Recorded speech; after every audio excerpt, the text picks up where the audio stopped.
Welcome, everyone. This is a meeting of the Board of Selectmen. It's February 27th, 2024, 4 p.m. Is there a motion to call the meeting to order? So moved. Second. All those in favor? Aye.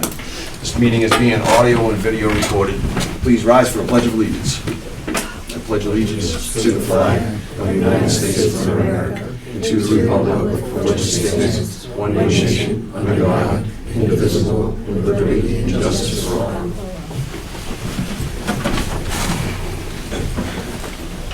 All right, first order of business we have is, on the new business, is Old Colony budget discussion. I believe we have Sarah Griffith here, and Aaron Polanski, the superintendent. Mr. Polanski, if you want to go to the podium, do you have any additional information you want to share? Sure. Thanks for having us. I put together a quick presentation that speaks to enrollment and some of what's going on in Old Colony right now. And I'll share the podium with Sarah. At some point I'll be turning it over to her as well. Just a quick point of information that we wanted to share with everyone. On October 3rd, 2022, Old Colony entered the eligibility phase of the MSBA grant program. At last year's Springtown meetings, member towns supported a vote for Old Colony to incur short-term debt in the amount of $500,000 to support a $1 million feasibility study. We've now entered the feasibility study phase of our MSBA journey. We've hired PMA consultants to serve as our owner's project manager. We're currently in the early planning stages and working to assemble an educational program that will determine the current state of Old Colony and our vision moving forward. Our Old Colony website, located at www.oldcolony.us, has a page devoted entirely and exclusively to keeping our communities informed with the most up-to-date information and a historical look back at our journey to date. And I wanted to share that only because I think it's important for people to know that they can stay up to date with that information. This is an overview of application trends for the town of Acushnet as it pertains to Old Colony. And in 2018, we had 51 students that applied to Old Colony, 77 in 2019, 87 in 2020, 86 in 2021, 90 in 2022, 103 last year, and 93 to date as of today. Aaron? Yeah. So people at home, they don't get too confused. Applications meaning 8th grade to go to 9th grade, right? Thank you. Yeah. Okay. Absolutely. Those total applications, obviously, to Chairman Gasper's point, carry over to students accepted. And so this gives you a look back at the number of students who have been accepted. In 2018, it was 24, 19, 40, 2020, 50. In 2021, the census was down, it was 36. 2022, 47, and last year, 59. Admissions have not taken place as of yet, though at our next meeting with the FinCom, we may have an updated presentation because we may have conducted the first round of admissions by that time. You can see the total enrollment for FY24 was 168, and the total enrollment for FY25 is 186 students from Acushnet. That's up 18 students. Typically around October 1st, what we'll do, if we see a large increase, is we'll call the town administrator, as we did with Mr. Kelly this year, just to let him know from a budgetary standpoint that that increase is significant. The fiscal implications, beginning with the 25 school year, the revenues previously generated through non-resident tuition are no longer a factor. In FY24, it was the last class of non-resident students from Freetown, which generated revenue of approximately $450,000. Freetown students are no longer attending Old Colony and have been replaced by students from member towns, resulting in a revenue source comprised of a combination of Chapter 70 funding and member town assessments as defined by our district agreement. The FY25 budget consists of a level service request with increases factored in for the following: a 7% increase in insurance, inflation associated with contracted services, supply lines, and energy, and a 3% COLA in accordance with negotiated contracts. I wanted to give our business manager, Sarah Griffith, an opportunity to expand upon the budget and share an assessment sheet with our select board in the event you'd like the most up-to-date information. Tonight at 6 o'clock, we will be meeting with members of all of our FinCom, member town FinComs, and we'll be looking further at the budget to make final decisions.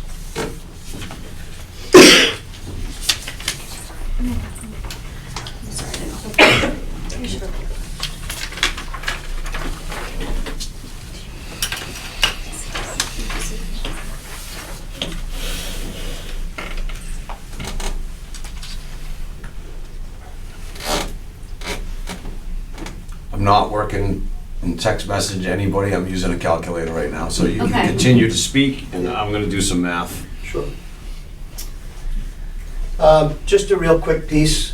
We want everyone to know that in terms of ESSER funding, when the ESSER funding came out, it's really important for folks to know that Old Colony used ESSER funding for one-time expenses. And what that means is that this budget is in no way reflective of an attempt to fill potholes that could have resulted from ESSER funding used towards an operational budget.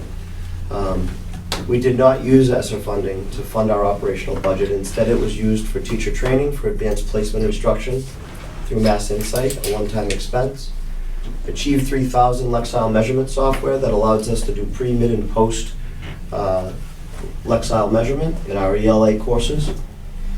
Temporary COVID staffing that came in during the pandemic for maintenance staff and additional nurse and clerical assistants. A COVID trailer rental, which was used for a separate setting when students were being tested for COVID or appeared with any type of symptom. A teacher training for maximization of student voice and deeper questioning. Expanded extracurricular programming and after-school acceleration programming. And one-time expenses for expansion of our drama program. Again, we share that just so folks know that our attempts from a fiscal perspective have been such that we did not want to move forward and have to add to the assessments for our member towns when ESSER monies disappeared. The FY25 proposed budget preparation begins in earnest with the release of the governor's state budget proposal. Her recommendations were released recently. Old Colony did not see major increases in Chapter 70 funding, and as discussed prior, we saw the elimination of Freetown non-resident tuition to the tune of the $450,000. We've shared our recommendations as part of our draft budget. We'll meet with representatives from our member towns later this evening at 6 p.m. to seek additional insight relative to our preliminary draft budget. We are mindful of the challenges faced by all of our member towns and appreciate the opportunity to work collaboratively with everyone. Again, that's why we presented a level service. There are no additions, just inflation and increased costs. If there's questions, we'll do our best to answer them right now. We appreciate the time, and thank you for putting us at the lead, because we'll have a 5 o'clock budget subcommittee meeting at school with our subcommittee prior to our 6 o'clock.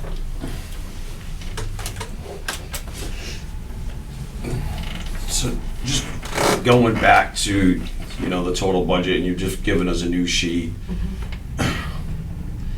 The numbers up from the town of Acushnet's perspective, $422,960. Was originally up $481,312 prior to being given this new sheet. If you use what the town budgeted last year. So I noticed that what we budgeted last year versus what the actual assessments came in at, that number's roughly a $92,000 number. So if you look at that, from what we're doing, from what the original assessments came in to what the actual budget's up, it's really up $515,910 from where our original assessments came in at. $515,000 is just shy of what the town of Acushnet brings in their Prop 2.5 levy increase of $542,000.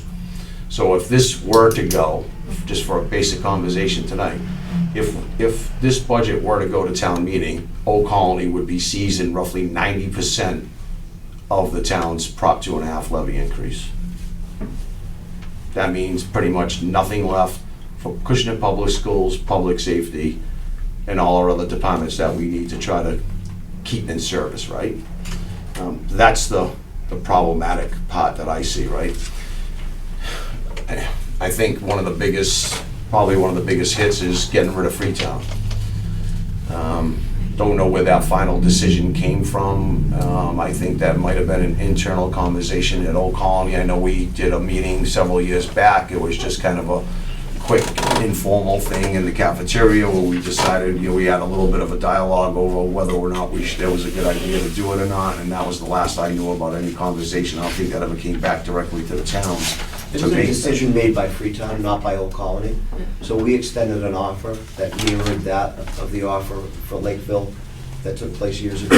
Yeah, And then Freetown chose to go to Bristol Plymouth, not to join, and instead chose to go to Bristol Plymouth. Yeah, I don't know how those and I don't want to get too deep into those conversations, but I know what the proposed buyout plan was, right? And maybe there was something that we could do instead of if the member towns maybe had some dialogue about that and not hit a community that has been tuition-based for so long with Old Colony, not whack them with a one lump sum number and said, we'll do that, but we'll do it over 5 or 6 years. Maybe we could have kept that in. So however that transpired, I think it's a big hurt to the other 5 municipalities that are in the original agreement. That was offered, that option was offered. It just was not accepted. But to your point, and it's a good point, that option was offered. Yeah, it hurts. It does. So, enrollment, the way I look at it is your 4-year average increase from Old Colony is roughly $223,754. Increase the budget. I take the previous 4 years, and I just do the simple math across and then divide it by 4. The average increase is 223. And you're looking at a 515,000. I think if you look at the money that follows the students, though, last year we had a similar increase of approximately 18 students, I think, and I'm just speaking off the top of my head, but if you look at the number of students that we increased by, and last year I believe it was 18? Yeah, and I think last year was another 18 or close to that, and so it was a $400 and something thousand increase last year from the year previous, and this year it's a little bit more than that. It's 500 and change. I believe last year's number. So last year's increase from 24 to 23 was $204,553. Nowhere near a $500,000 increase, right? So there was a big hit. Something's changed dramatically within OC's operating budget outside of Freetown tuition that reflects 100% increase in this town's share. Yeah. So, and I know that we have an additional, let's just call it 20 kids, okay? Yep. 20 kids this year from 8th grade, you're anticipating sliding into the 9th grade, right? We have 18 students that are new this October 1st, this past October 1st. Okay. That's what So no matter where the new kids are coming from, because you're always a lag behind, right? You always determine, I think it's October 1st, the previous year for your enrollment figures, right? Somewhere, somehow, my question would be this then. So if I look at this budget being up, let's just call it $500,000 right now, okay? If I look at that number and we do have just the 20 additional kids, someone should have, other than the town of Acushnet's taxpayers, someone should have that built into the base, right? We know what amount of 8th grade students we have in Acushnet Public Schools to calculate for tuition, whether it's Fairhaven, New Bedford, or Old Colony, right? I'm working to follow. Continue. What I'm saying is should we be getting that money for a number of students that were enrolled when they were probably figured to go to Fairhaven or New Bedford, right?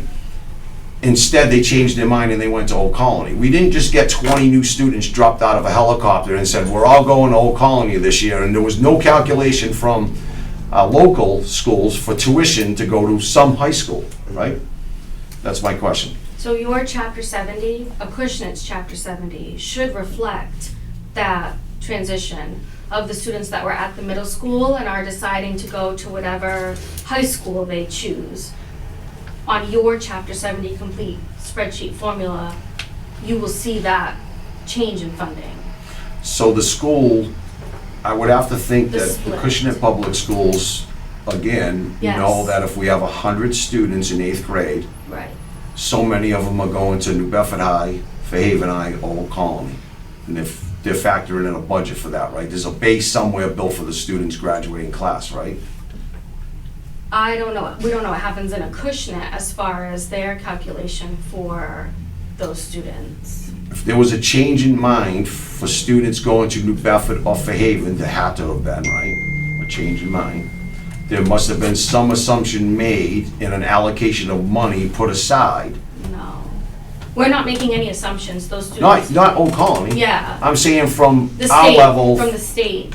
well, from our public schools, there's money built in, right? Chapter So you look 70. at 12th grade, Yeah. when they would do it in the past, because I'm a little bit familiar with how they used to do it, don't know what they're exactly doing now. Right. But what they would look at is that they would say, okay, we don't care about 12th grade because they're leaving, right? So now you look at 9th, 10th, 11th, and the 8th grade that's going in, you figure out a formula what to carry for tuition. So my question is if we're carrying, let's just pretend, Fairhaven and New Bedford are even $10,000 and Old Colony is $12,000, which we know that number far exceeds that, shouldn't we be picking up that extra tuition for Old Colony from a tuition line from the schools? Mr. Kelly, you know anything about this? Yeah, so that's a question we need to ask Yeah. Patrick and Paula. Could I, I'm trying to figure out, because it's such a big increase and it's not just students, there's something else going on in the budget as well, and we know that we lost some Freetown Funding. students' tuition, Funding. whatever. No. The bottom line is somebody's gotta carry in a bay somewhere, you're gonna be carrying students, right? To go to high school. Acushnet's chapter 70 will carry the students. the minimum local contribution, that's a chapter 70? No. So, minimum local contribution is the state's determination of the town of Acushnet's ability to fund a student's education. So that number is set by the state. So the minimum local contribution you see there is directly from DESE's determination of Acushnet's ability to pay for a pupil to attend an education at Old Colony. And you'll find the split of Acushnet census students on Acushnet's chapter 70 Cherry sheet. complete formula spreadsheet. It's not the cherry sheet. Do you have the? I don't have Acushnet's with me. I could pull it up on a computer so you could look at it, but I can send it to you, Mr. Gaspar. So that would show the difference between It will show the the split state aid in the state aid. and the preliminary minimum local contribution.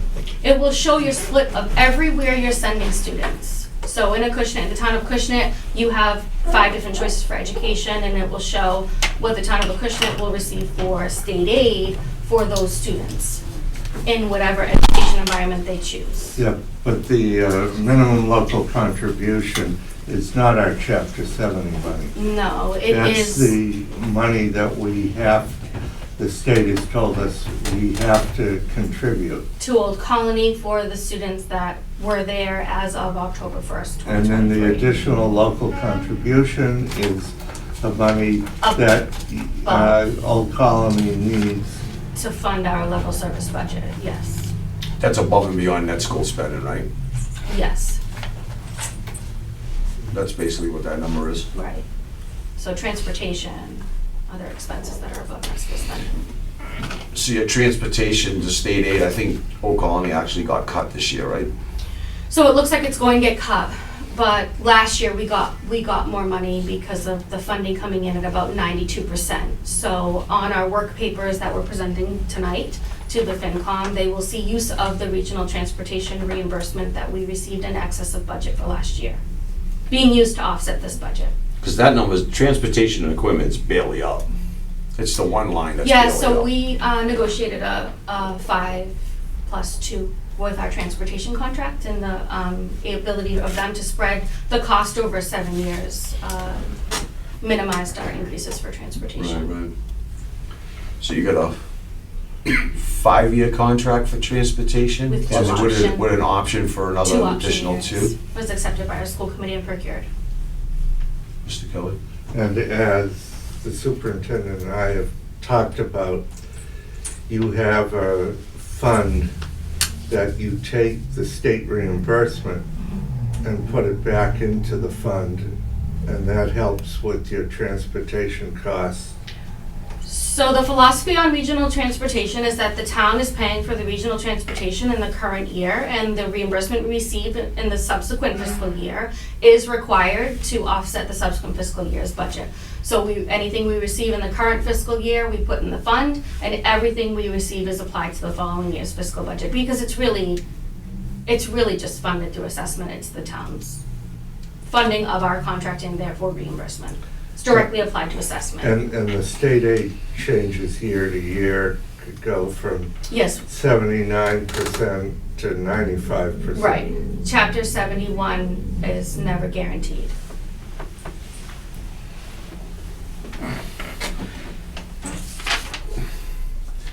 The crazy part about it all is in 2012, we occupied 45% of the school at 219 students, and our cost tuition was roughly $8,500, and now it looks like it's $15,500.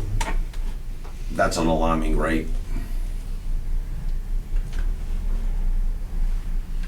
It's just the operating budget, right? I mean, it's gotta be the operating budget. There's no other way to split the hairs. Right.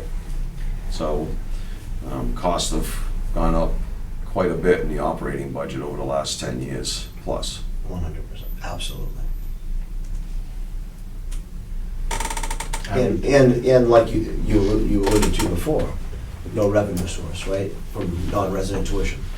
That was a huge revenue source, especially when there's 4 classes instead of 1 that we had last year. You know, and that decreased by a quarter over a 4-year period of time. Aaron, not having Lakeville, did that free up, Freetown? Freetown rather, did that free up seats? It did. It opened seats for member towns, and as a matter of fact, it was against the law for us to accept non-resident members if we had a wait list. And what happened was, we went from 188 students on the total applications to over 300 in a 2-year period of time. So in 2016, we had 188 applications. Well, at that point in time, if 30 students decide not to go, or 40 or 50 students decide not to go, seats open up.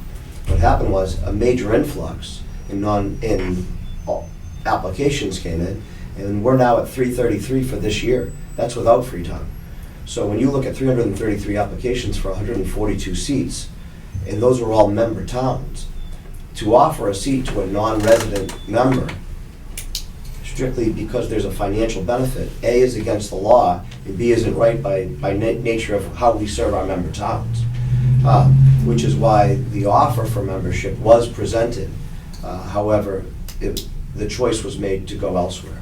So that's the rationale behind that. So when it's all said and done, like, you know, your member towns, the seats are filled and nobody's on a waiting list, and you kind of know how, do you have extra seats? Where I'm going with this, like, if you went to We have say, right now, for every Full 1 capacity. seat we have 2+ students interested Got from it. our member Got towns. it, okay. Because I was asking, where I was going with this is that, while Fairhaven is in their own agreement with Greater New Bedford Folk, if you had extra seats, could you go to Fairhaven and say, hey, we've got 10 seats by lottery, blah, blah, blah, blah, but it doesn't sound like that's, can't be that creative, given the. Unfortunately, we don't have any of those Yeah, there's nothing- flexibilities because our there's member towns, full there's such capacity. demand. I mean, I think, like, from a town's perspective, how we view education in general is, I think we've got to view Old Colony not as it's separate, on a separate island, but just part of the overall education experience for our residents in general. And, we have determined that. And I think we're always hyper-focused on the elementary and the middle school, but I think the high school experience for a number of our residents is equally as important. And while it's easy to just tuition out to Fairhaven or New Bedford, that's probably the easiest and cleanest thing. Old Colony has become the de facto high school for Acushnet residents because we don't have one, and it's, I don't know the number of students going to New Bedford. I know it's probably It's minimal. minuscule compared to Old Colony. I get that, but Fairhaven's probably a pretty big chunk. All I'm trying to do is determine where that money is built into the base, right? I'm still stuck on that. I think we need I to have do a to little look bit at what- more I have to do a investigation into that to say, how many students do we have in 8th grade? What did we figure from our side, the Acushnet Public School side? What did we figure for dollar cost, right? So there's gotta be money in a base somewhere for tuition. It's not just an imaginary thing, you don't just pop it up and say, okay, this is what it is. There's always a number, and that number will fluctuate. All I'm saying is if Old Colony's up 500, then maybe we need to look at that pool of money over there for students and saying, well, if they were accounted for, and you accounted for New Bedford and Fairhaven, if that tuition's 10 grand, Old Colony's 12 grand, let's just arbitrary numbers, then I should only be doing a difference of $2,000 to bring it Right, to is Old there a Colony. shift, is what you're saying? Like- Correct. Like, did A go to B? Correct. Okay, And now I so I understand need what to be, you're saying, yeah. that revenue should be captured from someplace else other than taxpayers, is all I'm looking for. And if, You're it's right. gotta be the equation, right? The base is somewhere. Right. Where am I getting that money from? Because we can't just get it from our budget process. We have to figure out where that money was allocated, for how many students were allocated, how many actually went to Old Colony versus the other high schools. And if the number, which I know the number is roughly $2,000 or $3,000, but that's all that it is. So let's just say it's 3,000 on 20 students, 60 grand is what we should be ponying Now I up from understand what our you're- side. yeah, now I And we should be understand that. driving that 10 grand per student over from this kitty and driving it over to this pool to offset our expense to Old Colony's budget, but not just saying we need to take it from whatever revenues we have and leave it over there in the bank, right? Right. That makes doesn't, sense. that doesn't make sense. I understand what you're asking now, and I think the other piece is when I said something about the differential when there were 18 more students last year. For some reason, I have to check the number that you mentioned, but I do think that it was in the $400,000 range from the year prior. But So all I did was look at my previous budgets, unless there was a problem with them printing my previous budgets. 21 to 22, the difference was 293,888. 22 to 23 was 172,823. 23 to 24 was 204,553, and now we're at without the new number, 481,312. So it's up like 150% budget request, right? And that's alarming.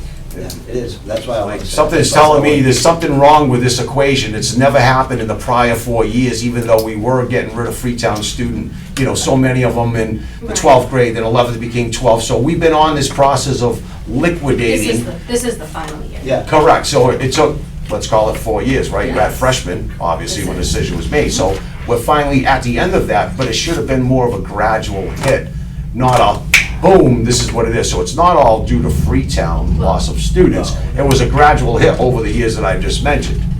And the average of those 4 years, again, is $223,000, and Yeah. now we're up. We were getting $1.7 million from Freetown when this all started. However, the nuts cracked, It's So just, we've been, $450,000. so many last students have year. been leaving, right? And then I get it, there's a different number in 12th grade than there is 11th grade. Maybe perhaps from Freetown, we had 30 students in the 12th grade in the first year, and they got out.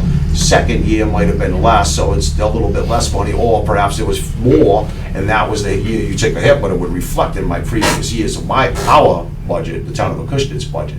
And again, I keep coming back to the overall number, right? We have to do what we have to do to educate our children. I get it. I'm a graduate of Old Colony of the year 1987. I know all about the school, right? Spent some time with you out there, Mr. Polanski. Matter of fact, I was on the committee that hired you. So the reality of it is just, we gotta look at costs. And I would just encourage you and your staff and the committees to go back and just look at things harder and see if you can identify other savings, because we quite honestly can't afford $500,000. The math don't work for Acushnet residents, right? $500,000, 542 in Prop 2.5 levy increase, right? We got a low number in new growth. I've been using this same speech for everybody over a decade. The town has roughly $850,000 of revenue to use for budgetary purposes, right?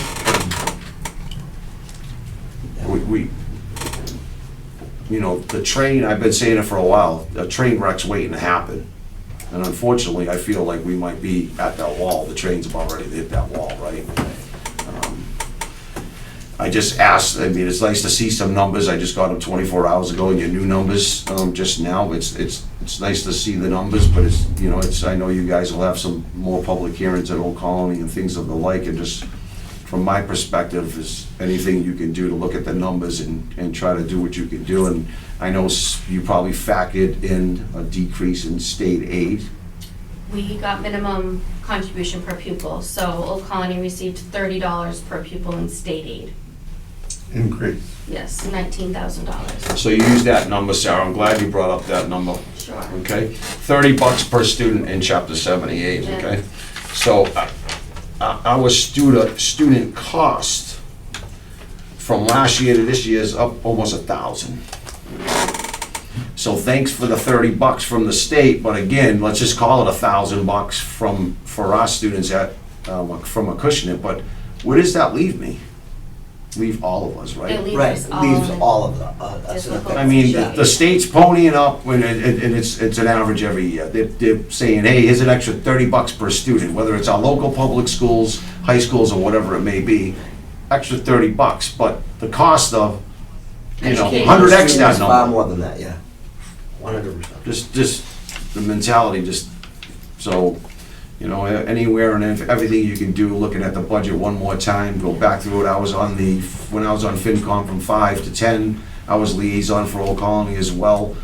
We would sit in that room and we would hammer out every line item, right? I still have That's what some we do old in budgets. Well, tonight. Yep, that's what we're doing. So that's where that paperwork, you can see the little, this is from 2012, and I Yeah. still hold on to it today, right? Right. With certain information that I have from Old Colony from back in the days. Yeah. So we'll go through that process tonight at 6 o'clock with our local FinComs.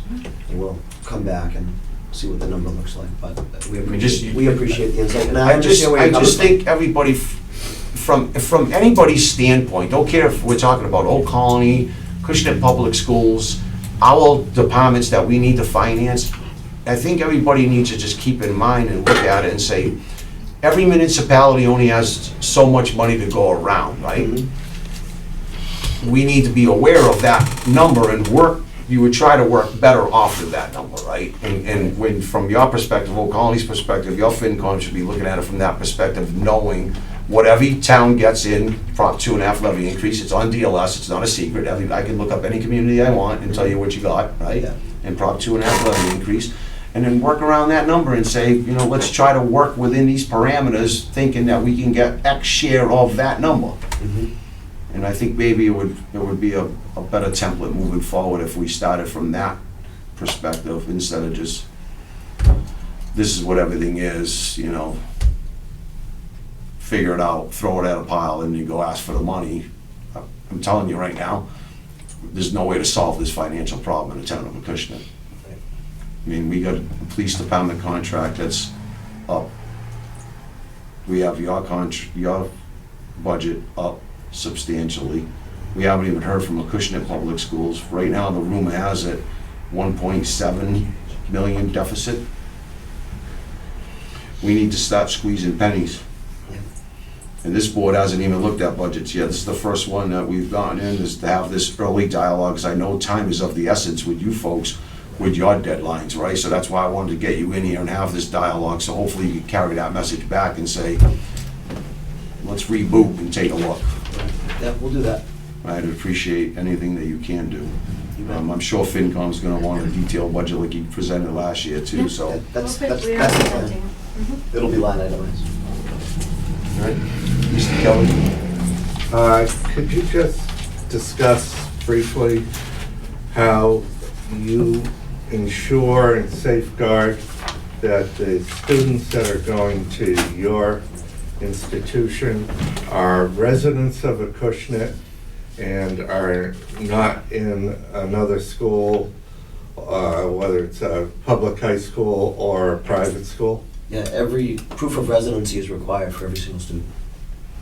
Documented proof of residency. Before they're accepted. Before they're accepted. Yeah. Do you do that? Because that brings up an interesting question, because I actually have a resident that keeps kicking me in the ankles over a certain student that claims that that student doesn't live in Acushnet anymore, but is going to Old Colony. So when you do that for initial first year in, do you continue to do that sophomore, junior, senior year? We'll have mail come back. When mail comes back, we know that person's not there anymore. If mail is returned to us, that's usually a quick hint that somebody's not at a certain address. What happens if that certain address might be a family friend or a relative that's just passing that along? We have not run into that. Okay. Does- Just I know What there's what we one. have run into is divorced parents. A parent in one town and a parent in another. And the student might have. As long as one of long them's as one still parent there, lives in the right? town, It's legal, I mean, right? But that's Not the real, and kid's we've fault. Correct, and we've received calls before, and we've said to people, please understand, we do our due diligence. yeah. We're aware of the situation. We're not permitted, obviously, to share personal Of course not, information. of course not. Does Desi keep a data bank of where the students live, where they're residents? I believe they do. Yes. So as long as Old Colony, Acushnet, and New Bedford and Fairhaven compare the Acushnet students, we can see, unless there's school choice somewhere else, and Desi would have that State too. does that. I was just gonna say, I think the state, I was actually deep into data today, and I believe that the state does a duplicate check to see if one school district is claiming a student that another school district is also claiming where that student lives. You would think that would be a big no-no, eh? It is, the data around the students is interesting. And it's pretty. They have everything at the pretty state, precise. the state level. If you deep dive into the security portal. Yeah, I know we don't have access to it, but I know The schools do. you do. The schools do. And do you audit it annually, just to make sure? I was just doing it today before I gave you the sheet that you have, because we have students that are residing in our member towns that are attending Chapter 74 programs in other towns. They're called school choice sending students. So on our cherry sheet, you'll see that we have a Chapter 70 aid that will be decreased by $25,000 for the school choice sending students that reside in our member towns that are attending Chapter 74 programs elsewhere. So there are 4 from Acushnet, that is your change in 4 from the original paper that was distributed to you, and 1 in Mattapoisett. Yeah, we have a lot more I bet you do. school choice. I bet it's, I can't imagine what your data looks like compared to ours. Usually ours is pretty clean. 300,000. Yeah. It's probably very complicated. You said your next meeting 6 o'clock at OC? 5 o'clock. Get going. Thank you for your time. Thank you. Thank you. And if you have any Sarah, questions, reach out, we can shoot you additional information too. The only thing I want to hear is we did a We much can- better we can job go- we the can get third lower. go around, and We we're can get we're lower. doing everything we can to make it happen. That's Well, all sharpening. Thank you. Thank You're welcome. you. Thank you for coming in. See you, Sarah. Good luck tonight. Thank you. very much. Pass me the. You bet. Thank you. Good luck tonight, Aaron. Thank you. You give them a minute to wrap up. You didn't have anything? No.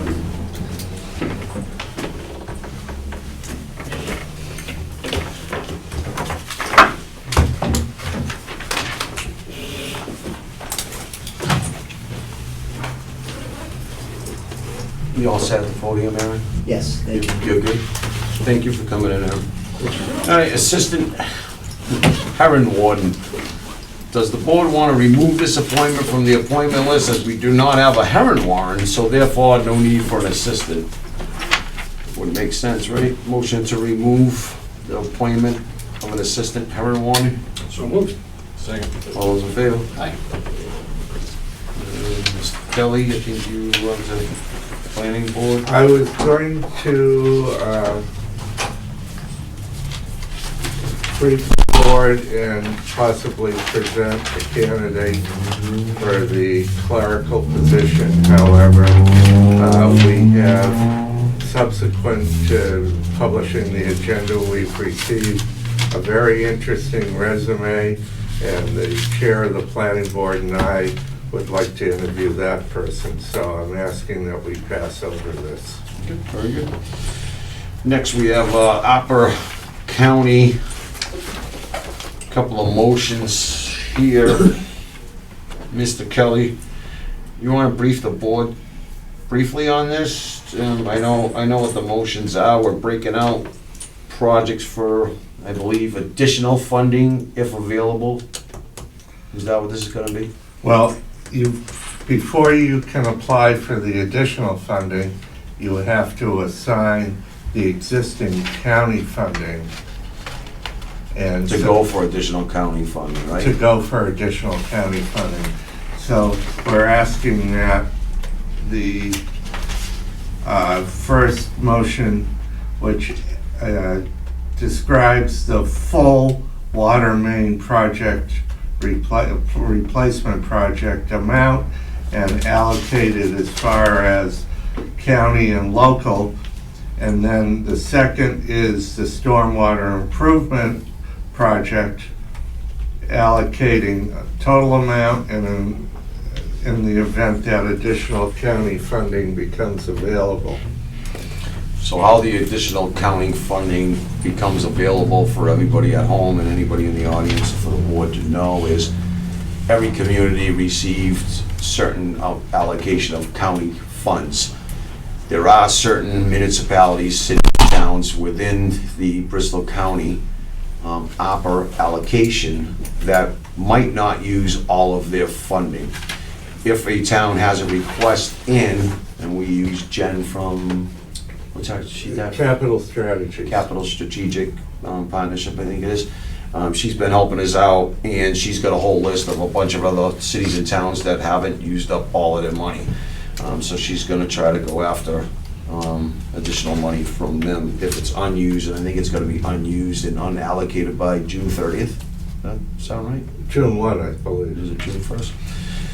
All right, so is there a motion to approve the funding with ARPA funds for the Slocum Street Water Main Replacement Project in the amount of $2,216,150 allocated as follows: $1,365,053 in county ARPA funds and $851,097 in local direct ARPA funds? So moved. Second.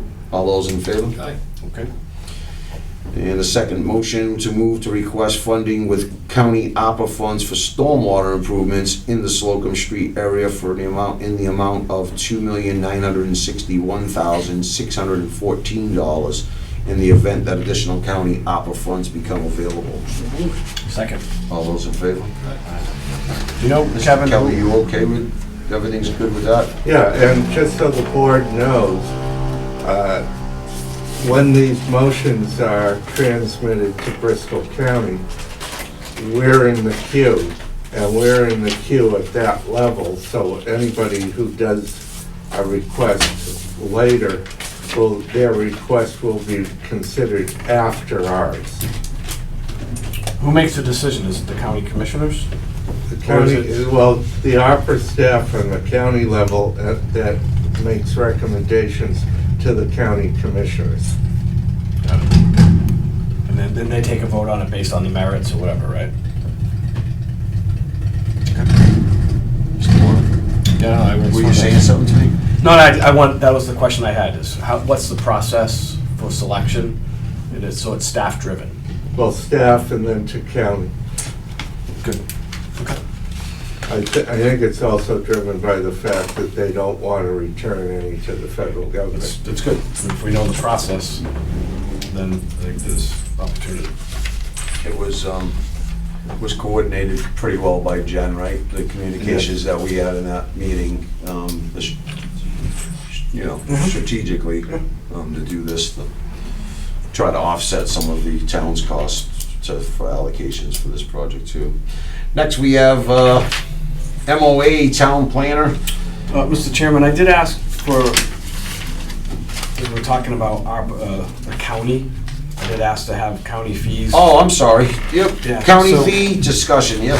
So I want to raise a couple things, and I want to maybe it warrants requesting one of our county commissioners to come in just to learn more about their operations. But something that sticks out to me is if you look at the Division of Local Services and Assessments, Acushnet looks like we're on the hook for $49,217 for Bristol County mosquito control. I don't know, honestly, I don't know how often they spray, what they do, what the value is, but I think there's 20 municipalities within Bristol County. I don't know if it's by population and assessment, but if you just look at it, assuming everybody's getting charged the same, that's $1 million for mosquito control. Now look, EEE and all that stuff is really important, but to charge towns to do that, that should be a state-run program or a county-run program. I would tilt more to a state-run program, you know, like, and so I'd like to learn more about that assessment as we're looking under the seat cushions this budget cycle for every single penny. $50,000 for mosquito control, which we have no idea. You know, I think if you polled most people in town, they're probably calling Proficient or Mosquito Squad on their own. That's all you see is those signs in Right, yards so- nowadays. So what are we doing, spending $50,000 to mosquito control project? It seems to me like something, it feels like an antiquated sweetheart deal. You know, we've got DEP worrying about other things. If they're really concerned about protecting the environment, let them lean into mosquito control. That's my kind of a rant, but I think it's worth looking into, see what how other municipalities feel about it. But, you know, 50 grand's 50 grand. Correct. Right? Yes, it is. So I could probably give you that answer at a later date, because I'm on the Bristol County Commissioners, so Okay. I have the budget book, so I can let you know what's happening with that and Thank you. the next meeting and all that stuff, and I can make some phone calls. Who's executing it? Is it staff? Yeah, yeah. Like, what's- I got the commissioner's phone numbers and the treasurer's phone number, so we can figure it out and see what we've been spending, if they've been spending, or where that pot of gold. And if we don't do it, Yes. then what's the penalty? Well, I agree. You know, everywhere you drive, you see the little mosquito signs, right? Mosquito and tick signs, so. Yeah. um, Different one on every other house, too, different I don't have companies. to do my different house, because everybody around me's doing it, so I'm like, hey, perfect. Kill your mosquitoes. So that's that. MOA, Mr. Kelly gave me another copy. I don't know if it's the same as It's the same. the originals, so he says it's the same. The only, I had a little bit of dialogue earlier on, you know, I'm okay with the verbiage. The only thing that I will say is under the number 4, compensation, there's a little contradiction in some verbiage. Mr. Kelly said he'll work through that and make sure that it's not contradicting. And I also would like a bullet point in there that it needs to be an allocation by town meeting, as our town charter says so you can't just leave it vague. Must be approved by town meeting. What's the verbiage I always use, Mr. Kelly? Subject to appropriation. There you go. So we'll be looking to do something like that, and then the only other I thing. got 3 places I'd want to insert it there. Yeah, that's fine, and the only other thing that I asked Mr. Kelly to review again and possibly run it by town council is the indemnification clause. When I reviewed that, it's each town shall indemnify and hold harmless the other towns and each and all of their officials, officers, employees, agents, servants, representatives against claims arising from the performance of the planner. So what they're pretty much saying is that the towns, the boards of selectmen, and the town managers, whoever is overseeing the planner, is protected by our indemnification insurance against negligence by the planner. Okay. I see it and understand it better now that we've just read it again.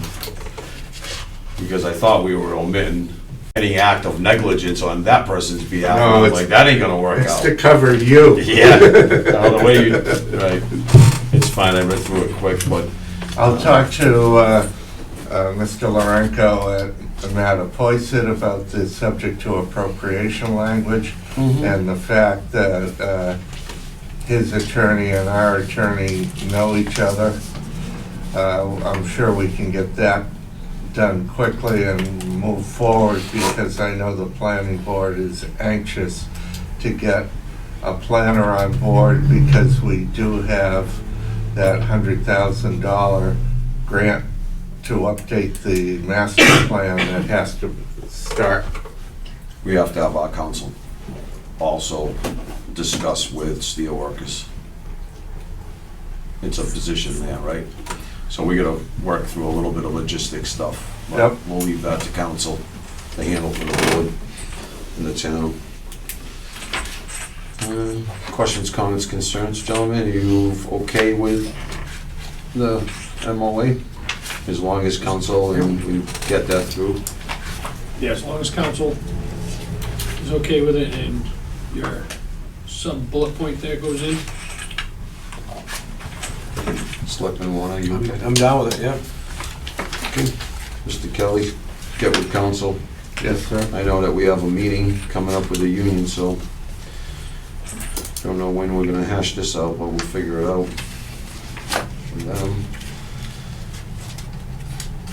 Tour de creme. Hey, I'm just gonna briefly read through this. I am writing on behalf of the Mattapoisett Land Trust and Friends of the Mattapoisett Bike Path to request permission to hold a charity bike ride event, Tour de Creme, Sunday, May 19th, 2024, starting from Mattapoisett. The event consists of 3 scenic bike rides, not a race, through Fairhaven, Freetown, Acushnet, Rochester, Lakeville, Middleborough, with rest stops at the area's creameries.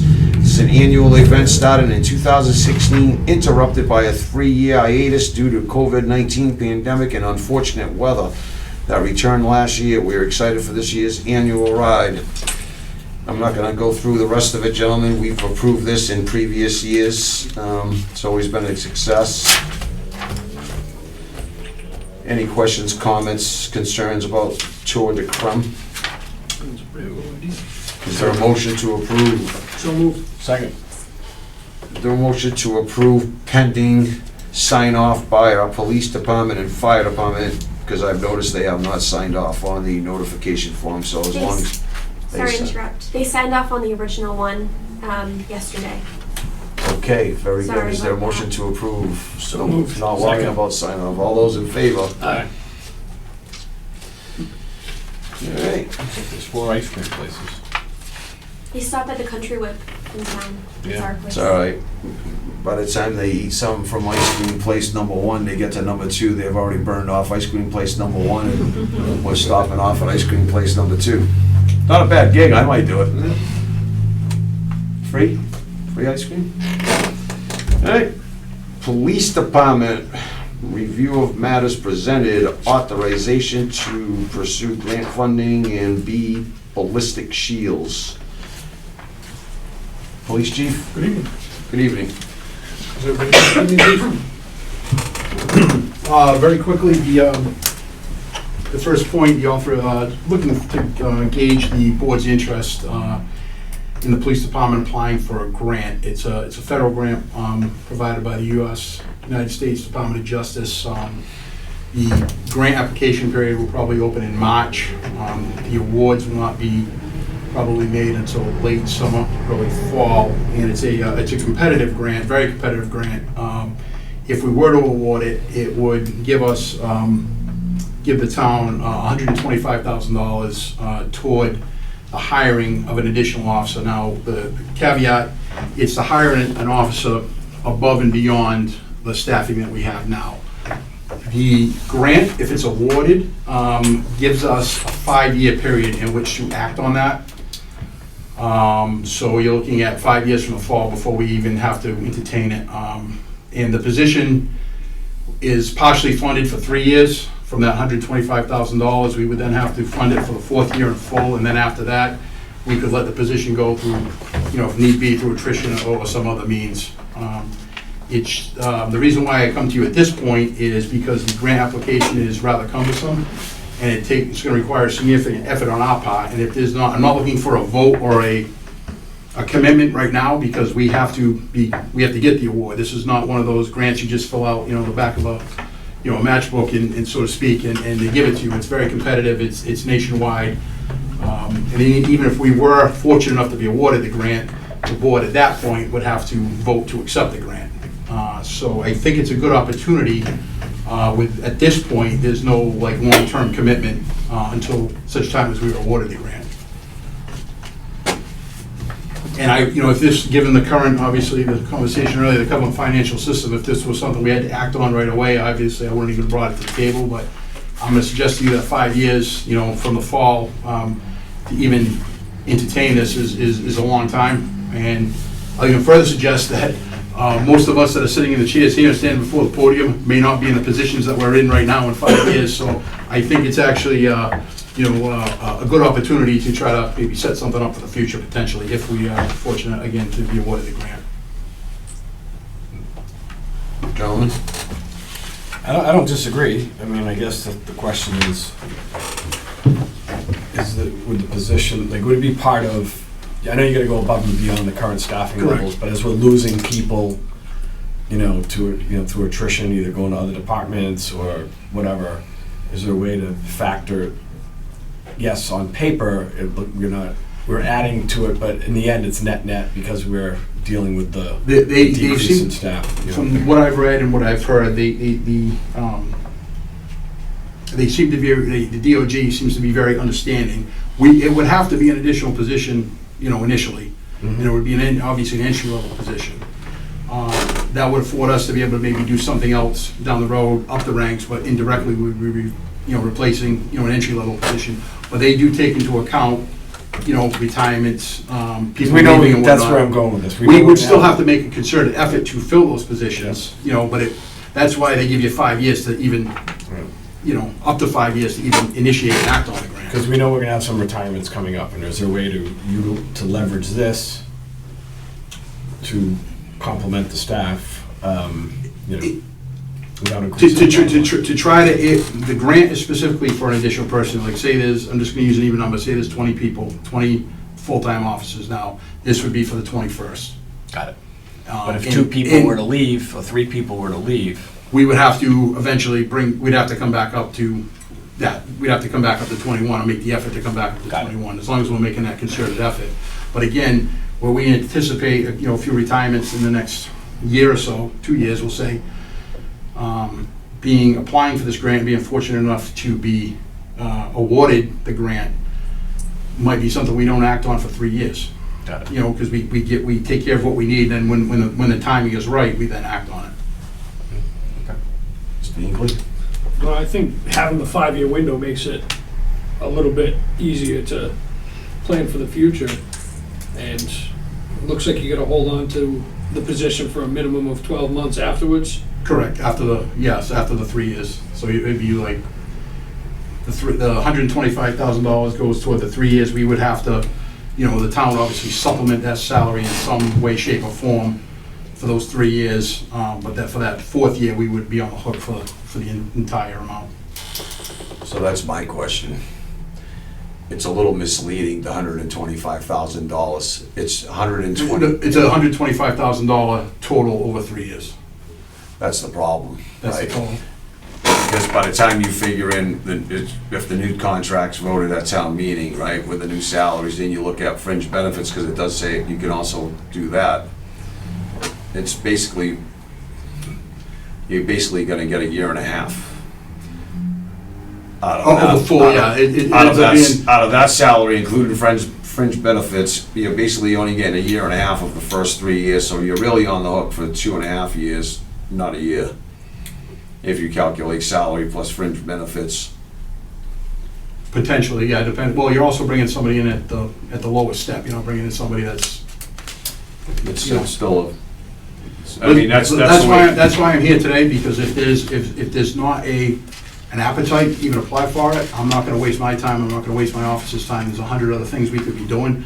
I just saw this as an opportunity where we might be able to set the table where we don't have to make a decision right now, nor do we have to make a decision, really, Right. if we were lucky enough to get awarded, we don't have to make the decision then. You'd have to make the decision to accept it, but it's a reimbursable grant, so the money stays over here. So until such time as you fulfill the requirements, which would be hiring the additional person, that's when you can start collecting. So if we don't do it next year, the year after, we'll have year 3, 4, and 5, or somebody will have year 4 and 5 to be able to do it. I'm just trying to put us in a position to be able to. There could be a benefit to it, but I can't disclose that on public camera. I could do it with you offline. Yeah, no, So in the board, I could share it with yourself, and then you could share it with members of the board, so we're not violating open Yep. meeting laws. But I think in my head, there's a strategic way that we might be able to play this card and make it work for the town. But I don't want to disclose anything on TV. No, and there's no guarantee. This is the first time that we're applying for the grant, so there's no guarantee that we're gonna be awarded it. Yeah. It's very competitive. We don't have to make the decision tonight, right? Correct, no, it's just, is there enough interest for us to even apply for it? And then if we apply for it, and we do what we gotta do, and That's then what he we get wants to awarded. Yeah, can we chew on it and then come back to the next meeting? Is there a deadline? Mr. Kelly? I got a different question, but why don't you answer? So I just wanted, can we just, to say, we'll put this on the agenda for the next meeting and say yay or nay? I would say, if it's the next meeting, yes, it's one of those things that, once it opens up, we wanna, once the When does it application is open up? published, it has not opened yet, so that's why I'm here today. But You you got any did say, interest? to be fair to you did say something about March, didn't you? That's in comparison to when it opened up last year, it opened Just up trying to look at my mid-March, calendar. but it has not been announced yet. Mr. Kelly? At different times, the school district has talked to you and me about an additional SRO. Mm-hmm. Can this be used for that? I think it could be used indirectly for that, because I think we would be using this for a new hire, somebody, right out of the academy, which indirectly, we could take a more experienced officer to put into the school resource, so it might be just kind of like shuffling the deck. so No, to I speak. mean, they've asked for a second SRO, as you know. And, This is, again, the budget season, right? yeah, We're talking about future impacts to budgets, that's the but problem. if the 40% is what we pay for an SRO, right? We pay the School town budget. pays us. School pays us 40%, correct, 40% of the base pay. So, but this is not restricted at all on how we have to spend it if we wanted to spend it on an SRO. It has to be spent on a new person coming in, on an entry-level position. If we then took this person over here that'd been on, say, 5 years, and moved them into the school, and that entry-level person takes the place, we could do that. That might not be a good Or- But it's not directly tied, we can't directly tie it to an SRO. So we couldn't say that That might not be after the 3 years, then the school would have to come up with the additional money. So what's the difference, right? You're taking from Peter and you're paying Paul, so we keep, the problem with government is we're saying the school's gonna have to come up with that money. But in the long run, it doesn't matter whether we're funding it through our police department or the school's funding a position from the school, it's all from our taxpayers, right? It's still from tax base. Doesn't matter how anybody else wants to try to slice the pie, it's all coming from the same pool of money, which is the tax base. So, that's, I think, a conversation for the board to make a decision with the chief down the road, and then you're taking one of my more experienced officers, because the chief just said it, that I wouldn't be able to use, the new guy and put him into an SRO position. You're taking a more experienced guy now off the streets and putting him into the schools, and you're carrying the new guy in, and there's some Yeah, things. there's a lot that can be said for that, but like I said, if you wanna, get back to me after the next meeting, it's just expressing the interest. Is there enough interest for us to start that application process when it starts? Because it is In cumbersome. theory, I have interest, but I just want to Yeah, make sure. no, that's fine. We're not I think being that reckless. there's a way to take an approach to it from what we gotta do it right from the start, filing the application, right? And I'll share that with you offline. Okay. And I think that if you say we could do that for sure, we're gonna help out the budget process at the same time as turning around and doing something like this. This conversation probably could be moot because there's a good chance we don't get the grant. But this is just a first step. We apply for this year, we don't get it, we apply for it next year, but certainly the conversation, certainly needs to be had. So I'll wait to hear back from the board on that. Yep. Thank you. The other one is ballistic shields. Yeah,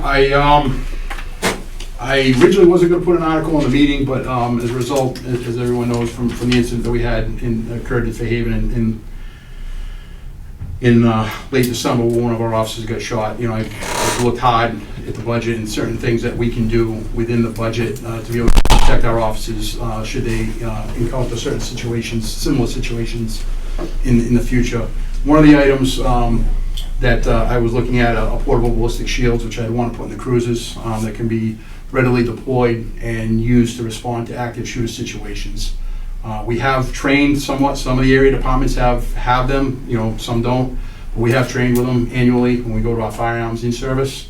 And the best way I could think of, unless there's a pot of money sitting around, was to try to fund, ideally I'd like to put one in each cruiser, but that's not realistic. The article I put forth is for 4 shields, and through town meeting funding, for the tune of a total of $33,000. And that would be one in each of our frontline cruisers that when they're on patrol, to have that available to them. So my only comment is, it's nice to see, what people want. It's just, again, we haven't gone through the budget process because of where we're at. Well, We the don't reason- know, as far as availability of funding, chief, we got a lot of ask, we got a lot of things that we've got commitment to, right? I understand that 100%. So we don't know if there's gonna be any sort of funding even available once we get through this budget process and how we're gonna close the gap, the budget deficit, right? One of the reasons why I put this forth in a memo to Mr. Kelly was when I appeared before the Finance Committee, I guess it was 3 weeks ago, 2 weeks ago now, whatever it was, I initially, said I didn't think I was gonna have any articles. So that's why I, as part of that budget, that budget process, I said, hey, now, this is, I saw them, I saw a demonstration, I had an example, saw prices, and I said, hey, you know what, we need to do something. We need to do something in addition to what we're doing within the confines of the budget. If I had the money in my budget, I would have bought those already. I totally get it, but I think from our perspective, the finance committee's not responsible to make cuts in budgets, that's this board's job, right? And we gotta look at all the budgets to try to close a gap. Yeah. And we haven't even, Old Colony is the first one that I've had in here, and, there's a process taking place at FinCom. Basically, you're asking what level funded or level service or whatever it may be.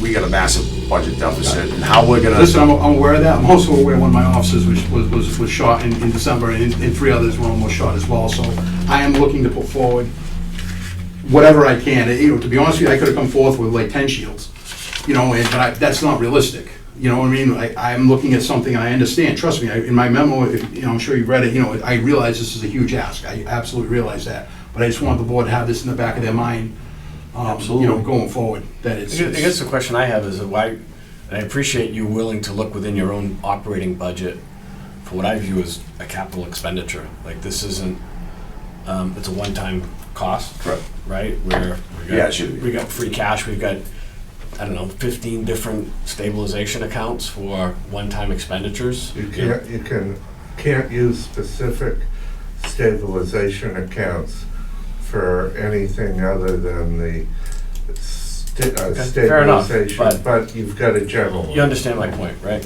Is that this wouldn't be something, once you do the initial outfit, then you're done with the expense. It's not a person, but it's investing in people. So I understand where you're coming from. Yeah, I'm Okay. Just early in the No, process. I recognize that. All we're gonna do is figure it out, right? Obviously, if I have somebody that comes in, which I hope doesn't happen, we're gonna look at spending articles last. We're gonna look at articles, Operating budget. operating budget, but when we do the articles, right? We always do operating budget, then we do a session for articles, chief. What I'm saying is somebody wants to come in and buy mops and brooms, I'm obviously gonna prioritize the safety of my officers. I wouldn't expect, I Well, wouldn't we don't, expect anything different. and I know it's, and we got big problems. And we haven't started having this hash out dialogue over these budget constraints that we have, right? But obviously, there's not a lot of free cash that's available. However, and we're not supposed to use free cash to balance budgets and everything else.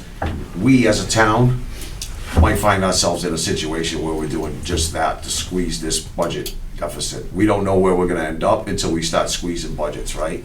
There's only so much that we have left, from the town's perspective, the town's side of budget, operating budgets. We don't have much left. Yes. We've squeezed for years, chief, right? So there's not a lot left to squeeze, and, I don't know where the conversation's gonna go with this board when we start looking at budgets. There's a lot of budgets I've already looked at from the previous year, and I know there's nothing that we could cut, right? But we have certain budgets we need to look at and say, are we willing to make these cuts to save some money? And even if we made those cuts, where do we end up with our budget deficit? I don't know, until everybody gets to the table. Like I said to Old Colony tonight, right? That's a huge ask. We already have, from my perspective, what the budget's gonna look like from the PD. We already know what that's gonna look like, right? Yeah. we're trying It's to. also after 3 years of salaries being flat, so, but I do Correct. understand it is, I agree, it's a big increase. I have that so it's not the only place that I have salaries flat, that's my problem, that's a dialogue that we need to have, a mature dialogue that we're gonna need to have with ourselves moving forward. How do we proceed? Like I said, I forwarded this because I had already forwarded my budget to the FinCom and done my presentation before them. I hadn't even sent this along to them, but I just wanted to, it wasn't part of my original budget presentation, and to Mr. Kelly as well. I wanted to get it, on record now. I don't want to come at the, the 23rd hour and be like, oh yeah, we want, I'm looking at this too, so I just wanted to be kind of. I appreciate the upfront approach, I think the board does as well, and when we get to the articles, I mean, we have a request coming in, I think, from Fire EMS, right? It's already coming, yeah. So, part of public safety. No, I understand 100%. As chief. There's certain things that we're gonna do, and we're just not gonna be able to do it at this current time. Yep. We'll figure that out once we get through the process, and we'll keep everybody in the loop, right? And I wasn't looking for you to say, okay, yeah, do it right now, unless you had money sitting underneath your desk there. I do, but it's not enough.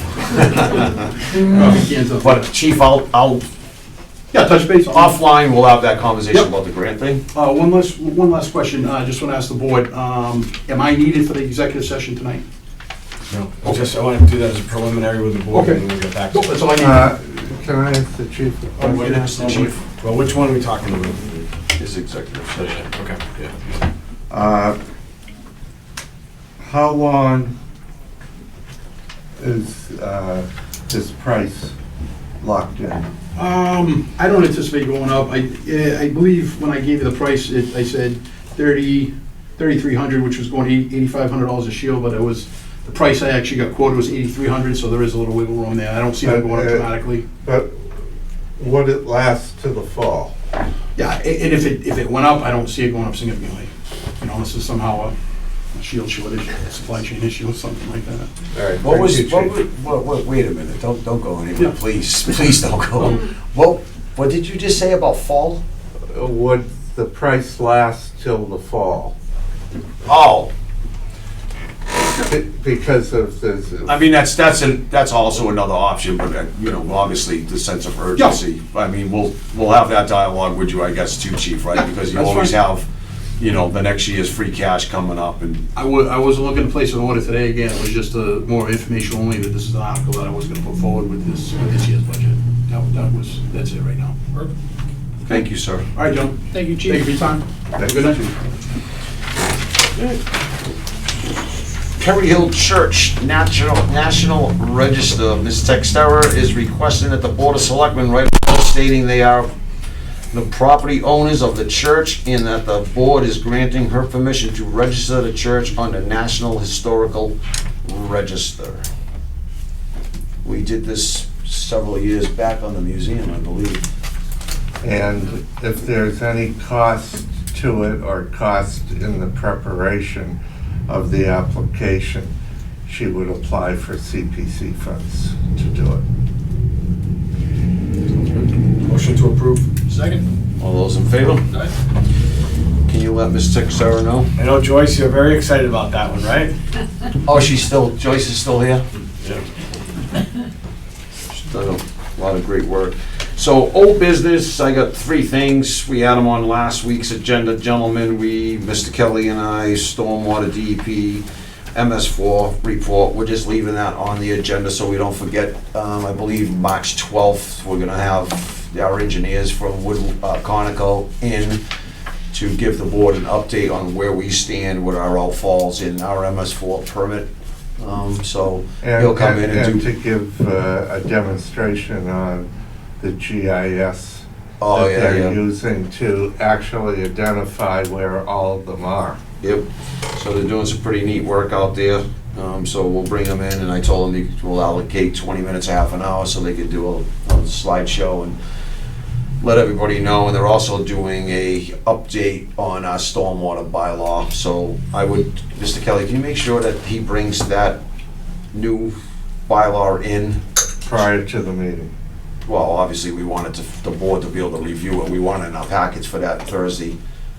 Can you make sure that we have this way there. It's Kevin. important that the board gets through it, looks at it, gives it, a nod, yeah. We don't have to make it definitive, but once we do that, we want it shot off to conservation and them so they can review it, make sure it's everything that they've been looking for and we're in compliance with our MS4 and we're not banging it around off the wall and getting nothing done. It's Just part of okay. being compliant. Huh? I'm sorry to interrupt. Just to be clear, just 1 and 3 for old business. No, all of them will be stuck. and All two? all of them are gonna be left there, right, Miss Jamie? Just leave them all there? Yeah. Just leave them all there, the stormwater, everything's gonna be there. I just wanna make sure that Mr. McHugh from Conoco has the bylaw printed up and we can have a look at it, the draft copy, we'll call it. But if we're satisfied with the draft copy, I wanna immediately expedite it over to conservation, and then I would like to, if they give their seal approval, post it on the town's website so that everybody can read it and be familiar with it and not go to town meeting and be criticized that this was done in a rush and it's only been out publicized for 2 weeks and we didn't have time to look at it, kind of thing. Correct. And we want to be a little bit more proactive before we're going to town meeting so that our residents can have time to digest things and if they have questions, to ask. And it has to be, have a hearing before a planning board. Because right now, the stormwater agent, the stormwater authority is a planning board. Yep. And it was just delegated to conservation. Yeah, weren't those guys, we gonna have a subgroup of Concom members and planning board working on a final product that, because we always run into this issue of everybody's pointing their finger at the other guy, go, I didn't review this guy, I thought we had asked. But because of DEP changing regulations and a number of other things, we've asked Conoco to look at it and then send it out to, bring it back to us since they're our engineer on this, and then send it to the 2 boards. Got it. Okay.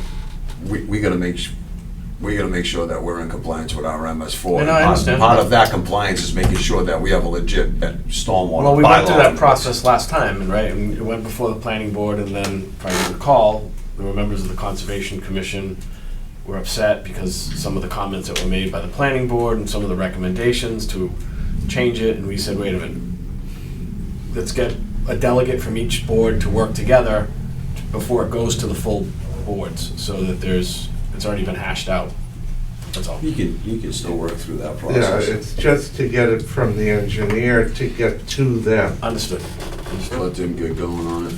Mr. Chairman, The sausage. Mr. Hinckley, on the MS4 report, is that going to discuss any possible improvements or expanded stormwater facilities in town? In other words, if they find a shortfall in a certain area of town, do you know if they're gonna report on if they think things could be added, or even a maintenance of what's already there? I don't know that. I know that they've been doing specific tests in all the stormwater basins for checking for, bacteria and all this other stuff and illicit discharges and all of that stuff. So they got a pretty comprehensive report. They're 100% done with Dry water. dry testing. They're, I'm gonna say 75% done with wet testing. Obviously, meaning wet testing is you have to do it when there's rainfall, and we haven't had significant rainfall for them to do wet testing. So, again, a big storm, supposedly wind and rain tomorrow. Yep. Whether they'll come in on Thursday and start doing more of the wet testing, don't know what their schedule looks like, but they just kept pecking away at the list. So Okay. they're pretty far along with it, and I think it's just time for them to give the board an update. Sure. And the MS4's study they're doing is for contamination or cross-contamination of the stormwater system. Okay, so not so much functionality, more. Well, not functionality, but making sure that sewage isn't leaking in, Yep. or that septic systems aren't contaminating, Gotcha. Perfect. especially all the outfalls. Yeah. So, based on that conversation, which I didn't realize, but, way back in the old days, yeah, you didn't have septic systems, they were connected into the storm drains and they would just go out to the ocean, which was a little crazy for me to wrap my head around that, but No, similar to New Bedford now. it was, it was a little bit, and I was like, wow, that's pretty crazy, but that's how it was back, 100 years ago, whatever it was, and so just making sure all our storm drains are doing what they're Alright. supposed to be doing and they're not taking in Good enough. contaminants mostly, right? Yep. And even if you have contaminants in a basin, doesn't necessarily mean it's coming from an illicit connection. It could be coming off farmland and things of Yeah, the like. correct. Right? So they'll give us the whole update, so no action needed there. And I think what most people are here in the room for is the discussion Tudor Lane. Mr. Menard's got a few things. Mr. Menard won't be here. I know he's finishing up late, and I told him to don't worry about it. We'll just have a conversation on paving. He's got a few things inside of here. I think the conversation for Tudor Lane should be had with the board. It's basically, he talks about us having 35%, Fave and having 65%. But it looks like Fave would be willing to pick up the total cost of paving outside of our labor. So basically what town of Acushnet, one-third of the road, we would be looking at, obviously our labor and fuel for our machine and the trucks. But the cost of materials would be, and this still has to go through, I believe, the town of Haven has their own Board of Public Works, so that would still require a vote from them. But he's looking, instead of just doing the small portion that's in Acushnet, Yeah. the whole road's a mess. Yeah. No. An Oh absolute my God. mess. Yeah, drive down there and take a look at that. I've been down there, my friend. Thank I've you. been down Thank there you. numerous times, and I've talked about it in the past with Mr. Menard. It's unfortunate because the board, we're trying to work on, a grand plan, and we're doing our best to do more with paving and things of the like, keeping up with Eversource and all their trench work and everything else, but I drive a lot of this town a lot of times. I have my dog thrown in the truck, and that's what we do. We just go for rides, and from my perspective, I'm very disappointed in how little paving we've gotten done and all the roads that are blowing apart.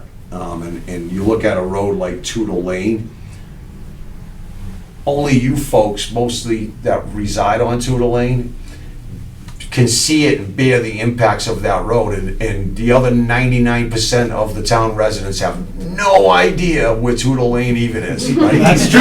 None. That's true. So, it's kind of like missing in action, right? And we have a lot of roads that are heavily used that are just crumbling and falling apart. And this board's trying to do everything they can to try to revive what we can in paving roads and getting things done. And we have a lot of grand plans in the background that we don't normally talk about. And quite honestly, right now, we can't talk about certain things that, the grand plan. But hopefully things will work out and come to fruition, and we'll be able to do a lot more in the future for the taxpayers and the residents of Acushnet when it comes to paving roads. Like I said, I'm extremely disappointed at looking at some of these roads, and I always tell people, for the amount of money that you pay in taxes, you should have a better road than what you have, right? It's kind of sad, but I am very familiar with Tudor. It's just whether or not I think if the board has an appetite, we don't have to approve anything right now. I think it's just to let Dan know that there's an appetite to engage with Fairhaven and say that there's an appetite for us to move forward with the plan if Fairhaven can get something done on their perspective for funding. It's not a lot of money, honestly, it's like 90 grand. It's a good deal for the town of Acushnet as well as Fairhaven. I think there's something that you gentlemen should know. There's a big stretch of land on the Fairhaven side of Tudor Lane that a developer's been working on trying to put in some housing there. At the minute, right now, it's been zoned Parks and Recreation since way back in the 70s. But he's trying to get it housing in there. And why I'm giving you this background material is he's going to use Tudor Lane for his access road into this development. So there's gonna be a lot of traffic on Tootle Lane, and I think you need to take into consideration whether or not, you know, you should be putting a lot of money into Tootle Lane if this guy's gonna be wrecking it. But then we have to consider the people who live there. So I'm just giving you a little food for thought. Yeah, I appreciate that. I know, call me a geek. I actually look around at parcels of land on Mass Muni Mapper, and I look at, you know, where these large parcels are, and I've had actually a conversation with somebody about that land on who owns it, and, you know, there was talk about a solar field, I think, trying to get in there as Yeah. well. Because he The has- one thing that I can say is, I think certain people in government in the past have made all the excuses they can on reasons why we're not gonna go out and do things, and it's a public road. I can't stop somebody from going into their land and doing what they need to do. However, with that said, is if we did communicate with whoever this person is that plans on doing developing, what we could do is, depending on what we call a total reclamation of the road, where we bring in a machine, they did it on Anthony Street, that was there, right? And we grind down 12 inches and we just sauce everything up, and then we bring in new base and put it down, and then we do the binder, and then we do the top coat. If that's gonna be the case, and somebody will be going in and out of there, I think the least we could do from the town's perspective is get in there, if it's a total reclamation and we don't have the capability of milling the road, which I don't believe we have that at that road. I think that's what they call chip seal road, it's garbage. So if that's the case and we're gonna do a total reclamation, what we could do is put the base down, put a base of asphalt down, and you usually let that sit for 3 or 4 months and let things run over and make it all, you know, and before you put down a nice pretty top coat and make it nice and smooth. So I think we'll try to figure out who this landowner is, what their intentions are, what they plan on doing, the time frame. But other than that, not much we could do. I can't hold up all these folks that are here looking for a road to be paved, just like I wouldn't anywhere else. Please don't. I mean, it happens everywhere, right? I mean, we're gonna discuss, Keene Road, right? We're out there right now, because the road's falling apart, it's flooding out in the middle section of Keene Road, that's one of our approvals for tonight, right? So, what's the difference if I do Keene Road, I got farm trucks, dump trucks, and everything else right after we're done paving it, people are running over it with heavy trucks, so nothing's gonna change over there. I would say that it's probably less vehicles gonna be running over Tootle Lane to develop a parcel of land than the people that are actually using Keene Road, but I appreciate the thoughts, but it's, Just trying to give you a heads up that what's I happening. appreciate it, Joyce. I mean, we'll definitely keep that in mind, and, you know, maybe we'll contact it, because a property card is a property card. We know who owns the property, maybe we can, you know, Because get some he's trying- communication.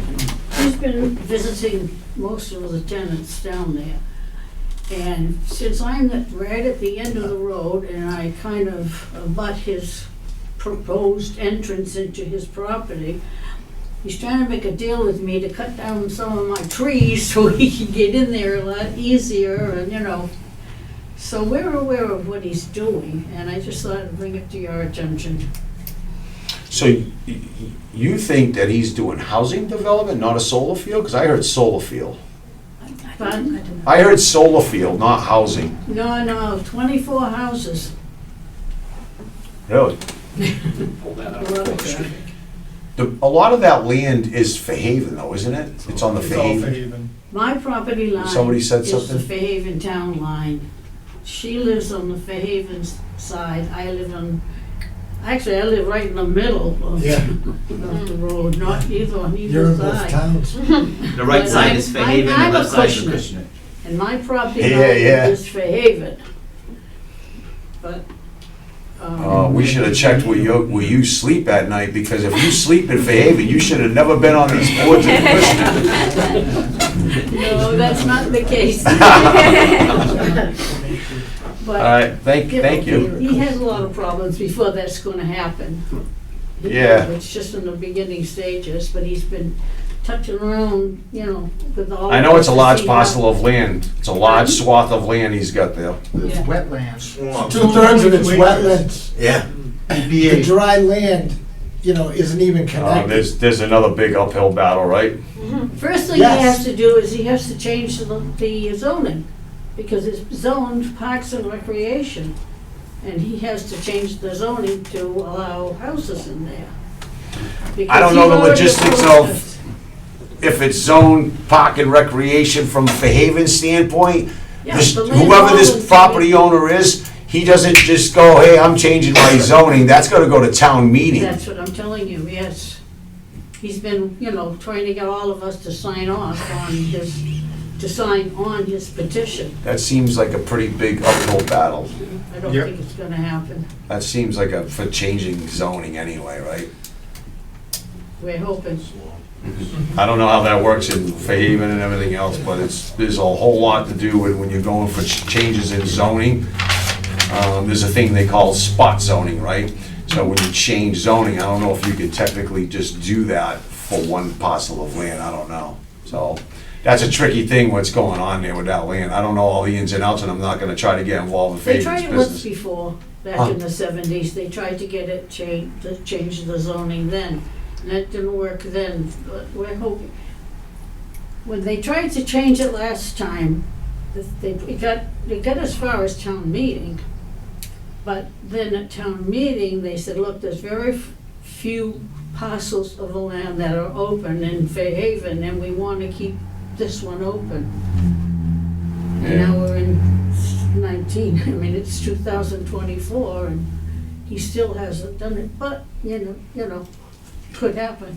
He's down there up and down the road all the time, so I know he's doing something.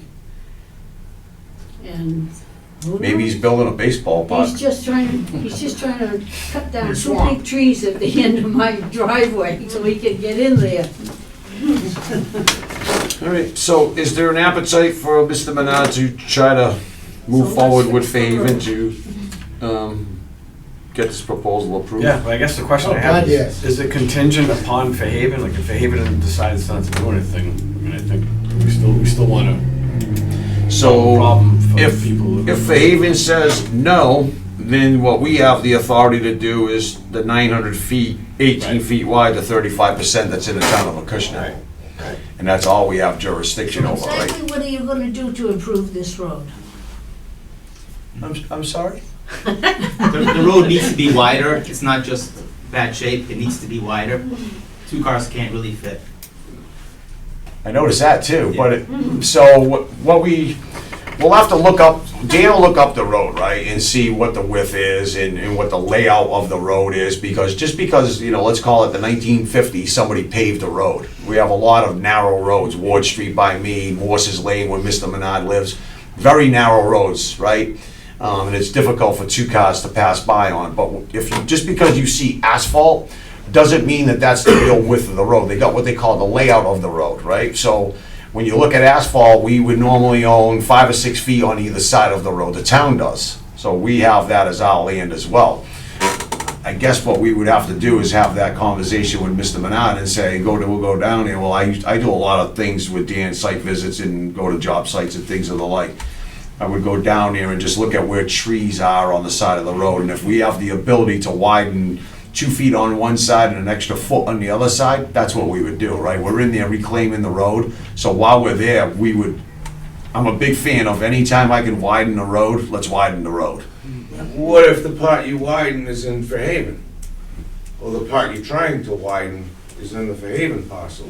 I'm told that I don't know exactly about ownership, and obviously you folks that reside on it, but I'm told that we own 35% of the road and Fairhaven owns 65% of the Where is the road. division? Huh? Where is the 35 and 65 divided? I haven't looked at property lines and town boundaries and all that. I'm just going off of what Mr. Menard's throwing on paper over here with a proposal. Obviously, I'd have to look at this a lot better and see what we're doing and where the town owns the land and what we can and can't do. Once we figure out if Fairhaven says we have no interest, now we're stuck with looking at the 35% and what we could do with that 35% and where that 35% is. It's not getting approved tonight, it's just, I asked to put it on the agenda because it's a conversation that needs to be had for future paving.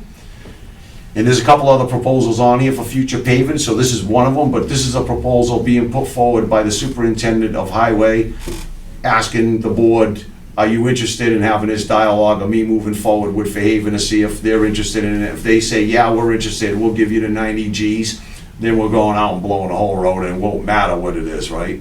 Right. We'll figure out how, if we can widen it or not. That'll all be part of Mr. Menard's job. And So if Haven says no, is there still a chance that our part of the road would be? yeah, just 35% of wherever our part of the road is. So I don't know where the gentleman in the back's asking me where the 35% of the road is. I don't know until I look at maps. There is a division in the road that's been, Right. Fairhaven has taken care of and we take care of. There is. Right, but I don't know, is the division split down the center? Because you just said to me, Yes. it's a little while ago, that your house is half on Fairhaven, half in Acushnet. So I'm thinking if the road's going, if And the, all the odd numbers are for Haven. All right, so it's left and right of the street, it's gonna be hard to. Yeah. so I don't know how the hell we own 35% of any portion of You that. probably Yeah. probably own a 6-foot strip all the way up the road. A what? Like a 6-foot strip of asphalt, and the rest is Fairhaven on one side. Well, that would just be stupid if I'm gonna do it. I line is where it is. I pictured maybe, the road's, What happens now is the road's 1,700 feet. I was figuring that, because you get in, I was figuring maybe we own the first 400, and then the top part, or the bottom part was the Fairhaven. But now you folks are telling me that the road's split in the center, No. and if I'm splitting the center, I think there's a good chance that the town of Fairhaven's gonna do the agreement for us to get out there and bang out the whole road. You should probably explain to these residents that we also have some time because the asphalt plants aren't open yet. No, I understand, it's just a discussion, I think they're anxious because they seen it on the agenda and they're all like, yay, there's a ray of hope, I'm gonna get a road, but it's all things that we're gonna look into, we're not gonna do things willy-nilly, and, if we're on the town of Fairhaven's property, no matter what we do, knowing now if it's really the center of the road, if they decide not, if, It's not down the center of the road. It's like the last end of the road is a cushion taking care of it. Front part of the road is Fairhaven has always taken care of it over the last. well, that's what I just said, that's what I was imagining, the way the Yes, split you're right. goes. That's But how it since is. somebody told me it's split down the center, No. odd numbers on this side of Fairhaven, even Well, numbers that's on this side of Acushnet, so which one is this? Well, if going you're not down the sure, road, split all the down the houses middle. on the right are for Haven, all the houses on the left You are have, Acushnet. that gentleman with the hat, can you come up here? Yeah. If you see the the town line? Yeah. Let me Steve. see what you got. Right there. Where are you?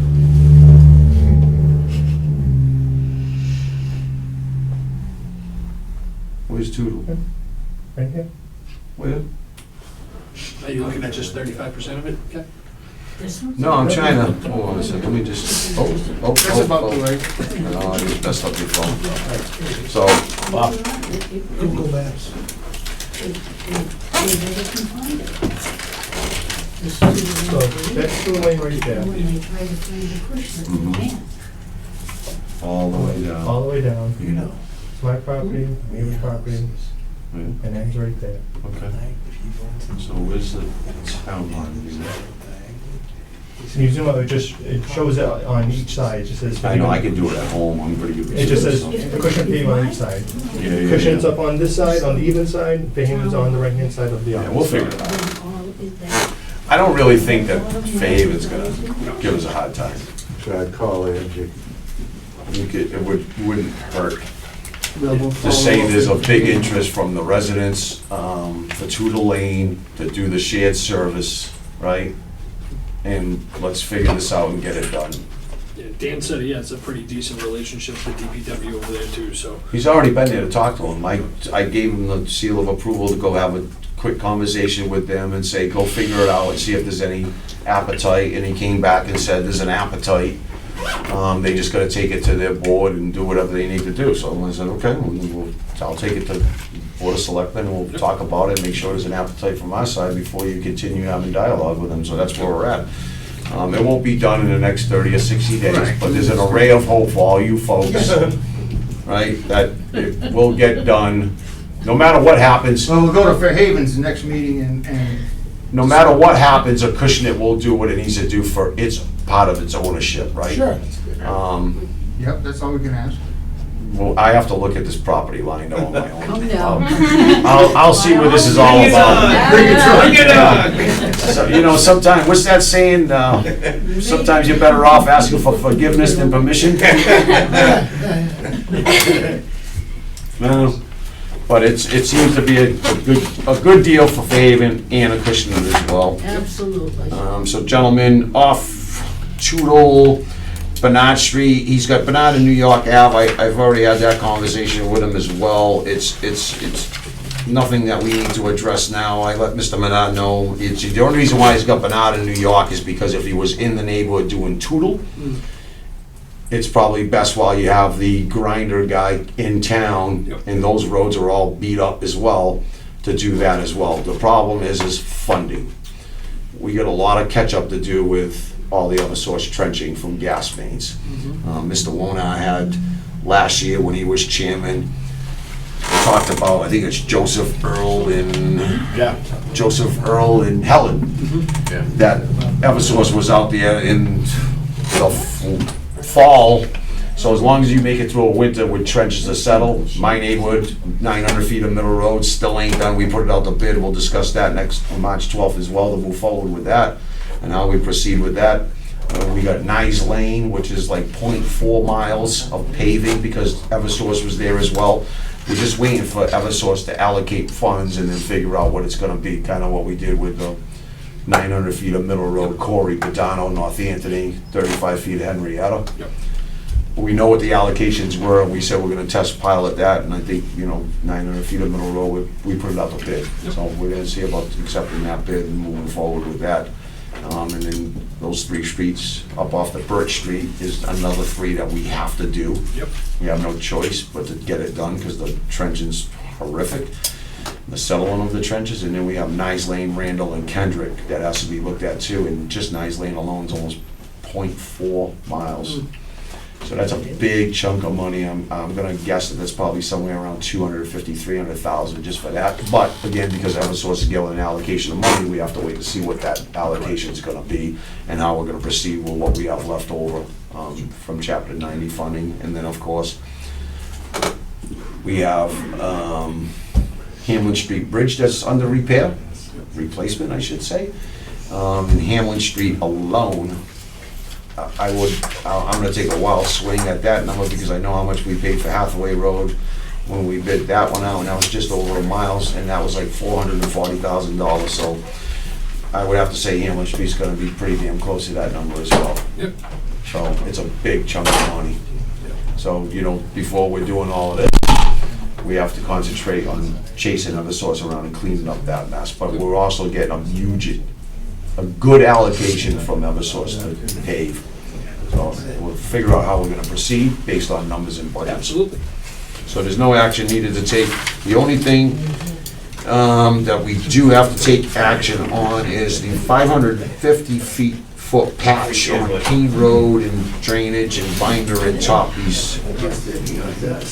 Saying that's 23 grand, which is a good number. He's already done the drainage. And today they did the binder. So we won't be doing top coat. Good night, gentlemen. Thank you. You're welcome. We won't be doing top coat at least until, I'm gonna say late May, when the weather permits. We need temperature, right? You don't put final coat on in 50, 60 degree weather.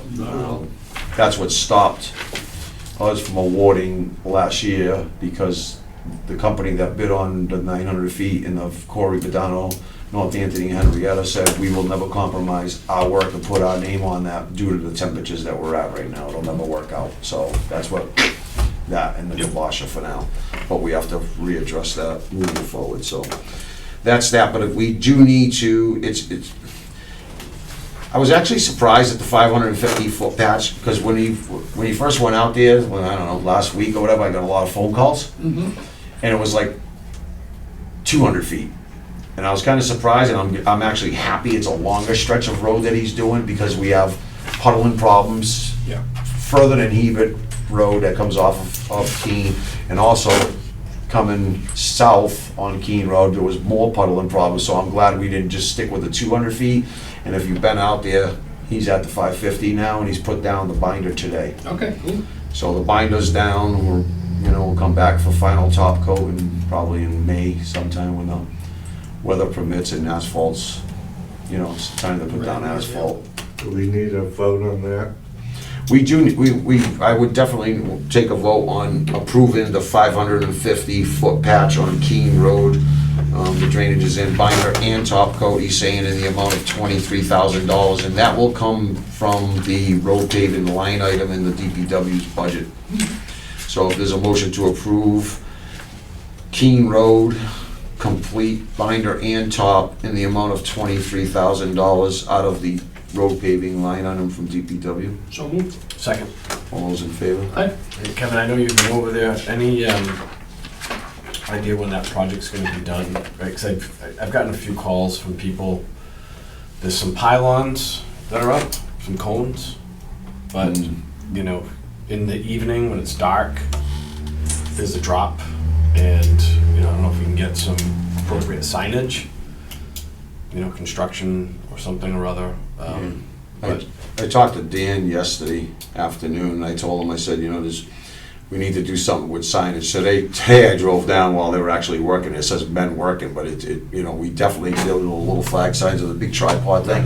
I think it definitely warrants having something on both ends of where the drops are to let people know that not everybody resides on Keene Road. It's a cut-through road right from Freetown. Right? I use it all the time actually through the back roads, but when people aren't paying attention, and unfortunately I've witnessed people zipping down Keene Road, and it could get very dangerous. So I'll talk to Dan in the morning and just let him know that, if we're gonna leave just a binder, we gotta put something there to let people know, drop in a road, whatever they do with construction projects on each end of the road so people can see it and be aware of it.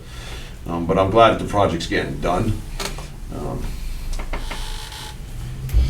So that's that.